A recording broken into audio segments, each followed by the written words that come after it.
네, 안녕하세요. 여러분들의 구독과 좋아요로 이 채널이 유지되고 있습니다. 네, 영상 속도는 1.5배를 추천드리는 바이고요. 이번 내용은 바이낸스 최신 업데이트 내용을 한번 준비를 해보았습니다. 이번에도 바이낸스 관련된 소식들이 조금 무거운 내용이라서 저도 마음이 좀 무겁습니다.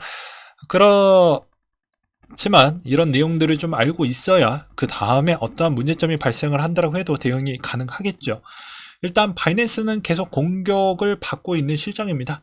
그래서 또 여러 기사들이 계속 나와주고 있는데요. 포브스의 보도에 따르면 이번에 뭐 알라베다 리서치, 엠버그룹 등의 뭐 개인 사용자 주소들을 통해 가지고 또 출금 활동이 이루어졌기 때문에 바이낸스도 고객 자금 유용성이 좀 높지 않겠냐라는 그런 기사들이 꽤 많이 쏟아져 나왔습니다. 그래서 바이낸스 측에서는 두 가지에 따른 내용을 소명하기도 했었는데요. 첫 번째, 디페그 스테이블 코인에 따른 내용을 언급을 했습니다. 바이낸스 정기적으로 특정 주소 일치된 자산에 한해서 리밸런싱, 업데이트 작업을 진행을 하고 있고요. 준비금과 스테이블 코인 사이에서 1대1 가치 연동을 보증을 한다라고 내용이 있습니다. 그래서 문제될 거 없다. 두 번째, 고객 자금 유형 단 한 번도 한 적이 없고 B 토큰의 담보 등의 모든 준비금은 1대1로 연동이 되어져 있으며 준비금 증명 시스템에서도 확인이 가능하다. 온체인 데이터 공개했잖아요. 그래서 문제될 건 없다 라고 이야기를 하고 있는 실정입니다. 마지막으로 담보하는 이야기도 같이 했는데요. 한 번쯤 이 토큰 이코노미에 대한 이해도를 명확하게 갖춘 뒤에 기사를 써주었으면 좋겠다라는 내용이 있었습니다. 부스러기 만들지 말라는 것이겠죠. 그 다음으로 미국 텍사스 규제당국 바이낸스 10억 달러 규모의 보이저 자산 인수 반대 내용이 또 나와주기도 했었는데요. 구조조정 계획에 부적절한 공시가 포함이 되었었고 채권자들에게 차별 대우를 받는 내용도 담겨져 있었다고 합니다.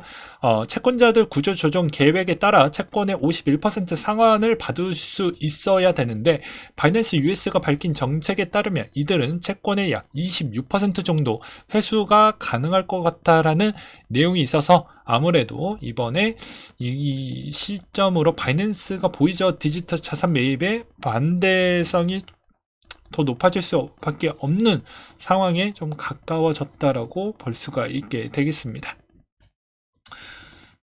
그래서 아마 이게 견제용인지 아니면 진짜 채권자를 다 보호하기 위한 척도인 거인지는 각자 한번 생각을 해 보시길 바라겠고요. 그리고 애널리스트 미국 당국 규제 이후 60억 달러 규모의 BUSD 소각 내용이 있었는데요. 이 가운데 97억 달러 상당의 바이낸스 예치가 되어져 있다라고 설명이 나왔고 SEC 팍소스 BUSD의 증권에 해당된다라는 내용을 골자로 한 연구서가 전달이 되어져 있었습니다. 팍소스는 뉴욕 당국의 명령으로 BUSD 발행 중단을 결정한 상황으로 제가 이걸로 추정을 또 하기도 했었죠. 그래서 어떻게 보면 EDXM에 따른 또 파트너이기도 하고 그러면서 BUSD에 따른 요즘에 금융 당국의 또 눈치도 또 보이고 있는 실정이고 그러다 보니까 쉽지 않는 것 같다. 그리고 바이낸스가 요즘 독보적으로 활동을 하다 보니까 이거 이렇게 가다가는 격차가 너무 많이 벌어질 것 같으니 계속 견제하고 이런 부스러기 같은 게 좀 많이 나와주는 것 같다라고도 설명을 드리기도 했었죠. 그 다음에 바이낸스 지난 7일간 1억 3천만 달러 상당의 TUSD 발행을 했다라고 합니다. 그래서 TrueUSD는 그렇게까지 큰 스테이블 코인이 아닌데 요즘 갑작스럽게 많이 늘어나고 있다는 게 좀 눈에 좀 보시길 바라겠고요.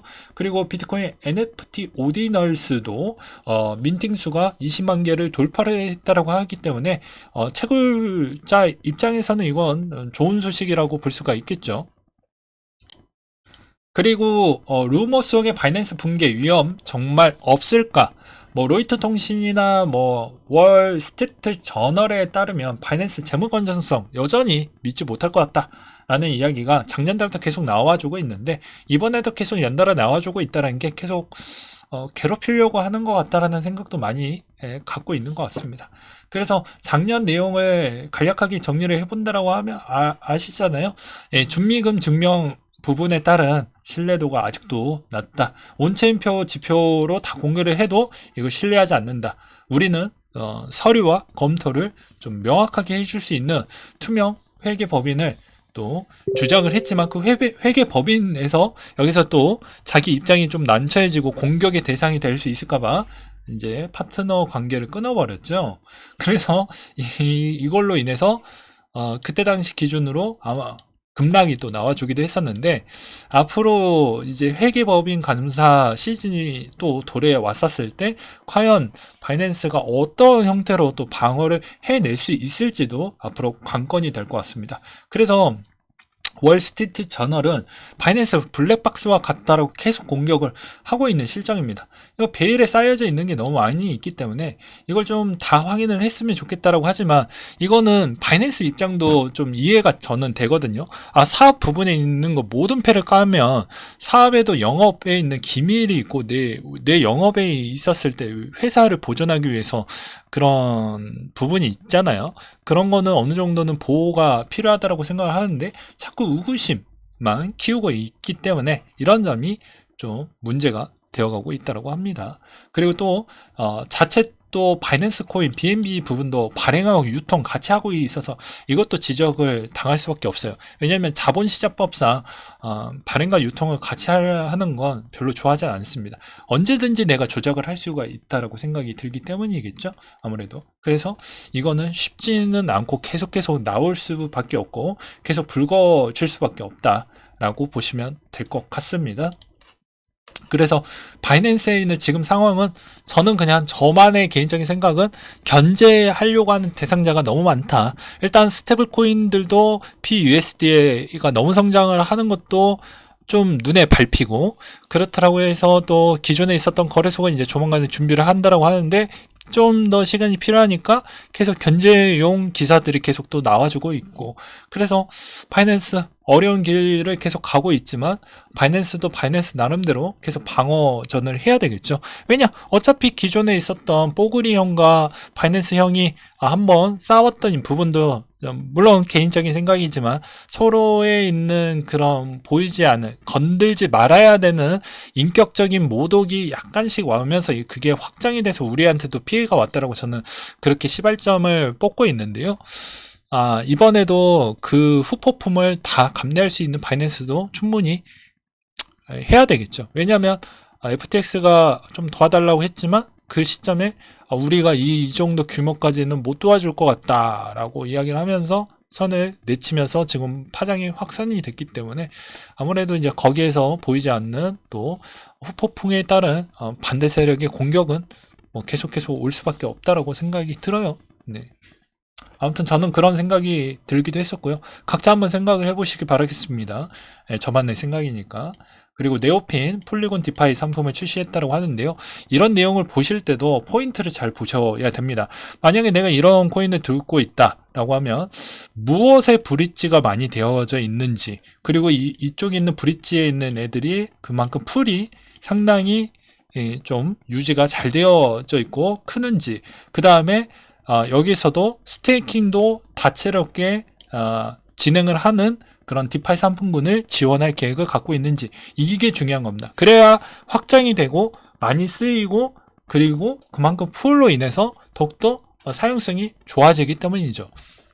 그래서 이런 것도 좀 잘 보셔라 라는 차원으로 좀 풀어서 설명을 드리기도 했었고요.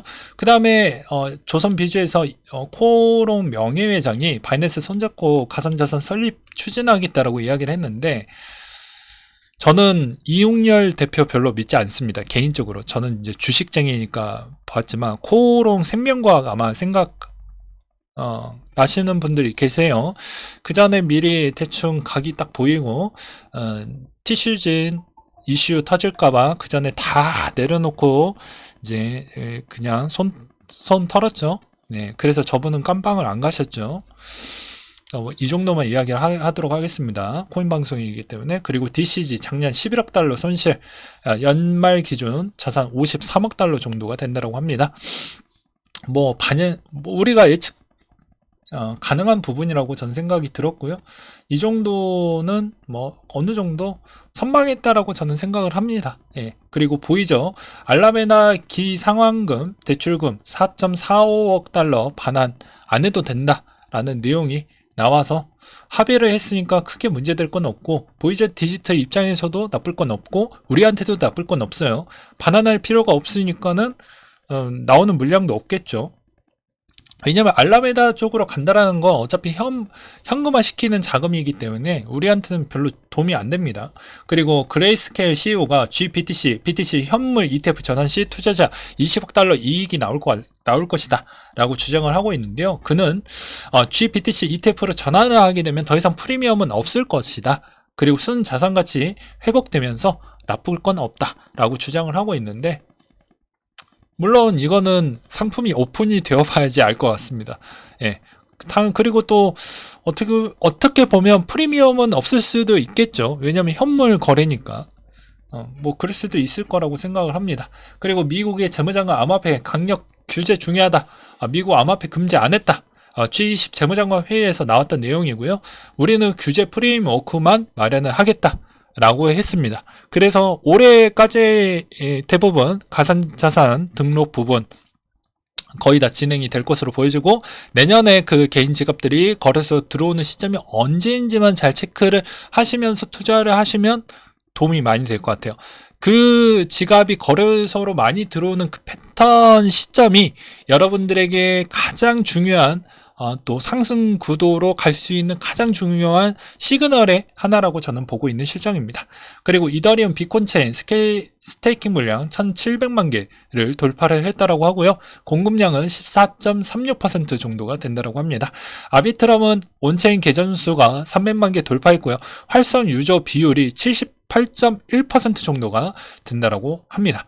그러니까 아비트럼의 레이어2에 있는 가능성이 상당히 높고요. 레이어2에 있는 코인 아무거나 하나 정도는 제발 들고 가는 게 중요하다라고 저는 말씀을 드리고 싶습니다. 최근에 레이어2에 대해서도 제 의견을 한번 정리를 해서 올려놨던 영상이 있으니 좀 잘 참고하시길 바라겠고요. 그 뒤로 클레이튼 로드맵 출시 바이백 근황이라고 있어서 로드맵을 이번에 최근에 보셨던 분이 또 보니까 잘 만들긴 했어요. 제가 봐도 그렇습니다. 근데 안타까운 건 뭐냐, 투명하겠다라는 소리가 없었어요. 그러니까는 이분의 주장은 또 이렇게 나왔거든요. 자, 향후 바이백은 없다. 기사도 많이 나왔어요. 근데 명확하게 말씀드린다. 위믹스 수백억 대 토큰 수합, 건당 수십억 수백억대에 달하는 투자, 클레이 달러로 바꿔먹는 블록딜, 클레이튼의 과거 투자 회수 관련 바이백 얘기했던 적이 있었다. 이제 그런 거 없다. 그러면 믿겠냐고요. 예. 과거에 그런 짓 하다가 지금부터 안 하겠다. 믿을 수가 없겠죠. 근데 투자적 관점으로 본다라고 하면 이럴 수 있습니다. 그러니까 초반에 대부분 상장을 하고 난 뒤부터는요, 다 팔아먹고 다 빼놓고 시작을 합니다. 예. 그러니까 뭐 어쩔 수 없는 거죠. 그래서 제가 상장되었던 코인이 그나마 좀 이때까지 한 번도 안 올랐다 라고 하면 언젠가 한 번은 오르게 되어져 있어요. 네, 그거는 법칙입니다. 이 세계관의 법칙. 예. 그래서 그것도 잊지 말길 바라겠고요. 그 다음으로 이제 사기 관련된 소식인데요. 이번에 12억 원 사기 무고 암호화폐 전문가 징역 3년 6개월밖에 안 남았다라고 합니다. 그래서 1심이 그렇게 나오다 보니까 이거 좀 문제 있는 거 아니냐라고 했는데, 자, 여기에서 횡령은 재물만 객체이고 배임은 재산상 이익의 범행 객체라고 합니다.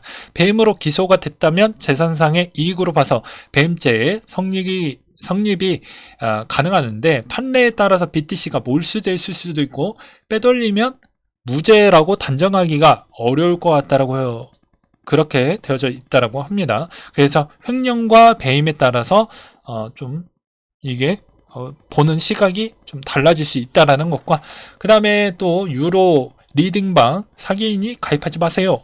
20배 보장. 아니, 나는 좀 납득이 안 되는 게, 물론 너무 어려우니까 이런 게 그래, 현혹이 당할 수가 있어요. 내가 너무 어려운 환경이다. 그리고 너무 풀리지 않는다. 라고 하면 누군가 있으니까 이런 거에 현혹이 될 수 있지만, 여러분들은 마음이 너무 급합니다. 시간도 필요하고요. 투자를 할 때 항상 저도 막 사고 싶을 때가 있어요. 근데 그걸 막 억누릅니다. 예, 머리와 가슴은 다른다라고 했죠. 그래서 어디에서 신호가 오는지에 따라서 다릅니다. 무조건 뇌를 거쳐서 해야 돼요. 그래서 그것이 논리적 근거가 없으면 하면 안 되는 거예요. 무조건 하면 안 되는 겁니다. 그래서 본인에 있는 기준과 원칙 무너지는 순간 본인의 자산도 부러질 수 있는 거예요. 그래서 이런 거는 한편으로는 저는 그래요. 이게 꿀꺽했다라고 해도 이분의 잘못이 사기꾼이 있었으니까 완벽하게 사기꾼의 잘못이다 이렇게 보는 것도 바람직하지 않겠죠. 왜냐 대부분 그러면 메이저 은행들이 왜 금리를 5%밖에 안 주겠습니까? 예. 그리고 코인베이스 비트코인 매수가 계속 진행되는 중이다 라는 내용과 그리고 비트맥스 전 CEO가 비트코인 강세장 전에 급락장 먼저 한번 올 것 같다. 연초 상승 랠리를 가기 위해서는 그런 필요성이 있고 비트코인이 16,000에서 24,000달러까지 급등을 하며 좋은 흐름을 유지하고 있지만 상관관계가 끊기지 않은 상태라서 아무래도 한 번쯤은 급락이 나올 수도 있다라는 이 흑형에 따른 말씀이 좀 있었고요. 그 다음에 침체 탈출 시도하는 비중을 한번 이렇게 또 보았는데요. 보게 되면은 중국, 그 다음에 미국, 뭐 한국, 유럽 순인데 이거 CPI 그냥 기준점으로 제가 약간 수정을 좀 했습니다. 그래서 이것도 좀 볼 필요성이 있어요. 중국에 이번에 양해가 3월 달에 나오죠. 발표가 3월 10일인가요? 그때 나왔을 때 물가에 영향을 줄 것인데 물가의 영향에 미국이 어떻게 대응을 할 거냐. 그리고 한국과 유럽이 상당히 고통을 많이 받을 텐데 이때 어떻게 할 것이냐. 최근에 이제 스타트업이 많이 부러지기 시작을 하고 있습니다. 그걸 어떻게 네가 알고 있냐. 기업은행 제 지인이 또 궁금해가지고 제가 물어봤는데 그 여신 또 금융 쪽에 담당을 하고 계시거든요. 그래서 많이 부러지고 있다라고 하니까 조심하시기 바라겠고요. 그 다음으로 중국 쪽에서 디지털 발전 최적화 국내외 환경 조성하겠다. 최근에도 이제 중국 쪽에서 NFT 관련 쪽 투자 많이 하고 있고 이런 쪽에 많이 해주고 있기 때문에 나쁠 건 없다. 저스틴서 ST 이더 6이 고래 등극했다고 합니다. 어그로의 황제죠. 이더 요즘 스테이킹에 이제 가까워진 상하이 업그레이드 가까운 시점이 있으니까 또 어그로 끌려고 하는 것 같습니다. 근데 졸라 웃긴 게 진해 후오비에 B 이더를 사면 되는데 왜 ST 이더를 샀는지를 좀 한번 곰곰이 생각을 해보세요. 왜 그러냐면 다 이유가 있겠지만 이게 먼저 스테이킹을 했던 사람에 있는 그 이자 보상 비율이 또 다르지 않습니까? 그래서 그런 것도 여러분들은 역으로 잘 생각을 해보시기 바라겠고요.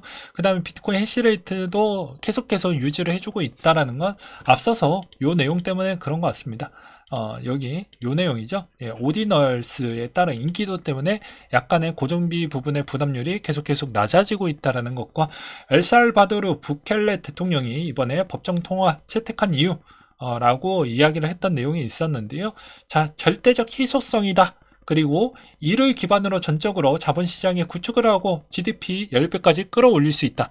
저는 이 주장이 합리적이라고 하는데 국가의 국민이 그 기다림, 그 시기를 기다릴 수 있는 그 시점을 못 버티는 것 같아요. 왜냐하면 지금 고금리, 고물가, 그 다음에 또 많은 부채 가 그런 영향을 끼치고 있다는 것과 6개월 이상 움직이지 않고 있는 비트코인, 이렇게까지 비트코인이 강세를 보여주었던 또 다른 배경은요, 어떻게 보면 이거라고 저는 보고 있습니다.